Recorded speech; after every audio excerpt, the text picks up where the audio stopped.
अमेरिकेतल्या बर्फाळ थंडीत सुद्धा जर पीठ फर्मेंट करायचं असेल तर बेस्ट ऑप्शन असतो इन्स्टंट पॉट. नावातच सगळं काही. मी सायली, मी कॅलिफोर्नियात राहते.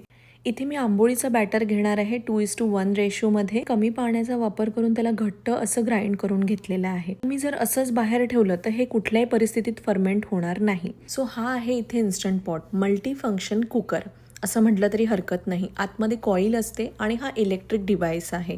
यामध्ये वेगवेगळे मोड्स असतात. पण आता मी ह्याचा वापर करून फर्मेंटेशन कसं करणार ते दाखवते. मेन इन्स्टंट पॉटच्याच भांड्यामध्ये मी बॅटर ट्रान्सफर केलेलं होतं, जे मी आतमध्ये ठेवलं आहे. इथे 2 मोड्स आहेत, प्रेशर अँड वेंटिंग. तो वेंटिंग मोड ऑन ठेवायचा आहे. त्यानंतर इथे योगर्ट ऑप्शन आहे, जो क्लिक केल्यानंतर हाय टेम्परेचरला बॉईल दाखवतं. तर आपल्याला टेम्परेचर लो करायचं आहे किंवा मीडियम करायचं.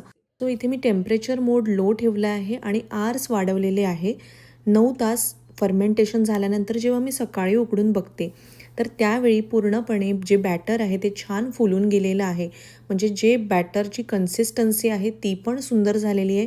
एक फ्लफी फर्मेंटेड बॅटर. इतकं छान फर्मेंट झालेलं होतं बॅटर की आंबोळ्या अगदी जाळीदार तयार झाल्या. थंडी असो वा पाऊस, इन्स्टंट पॉट वापरून फर्मेंटेशन एक नंबर होतं. कंटेंट आवडला असेल तर नक्की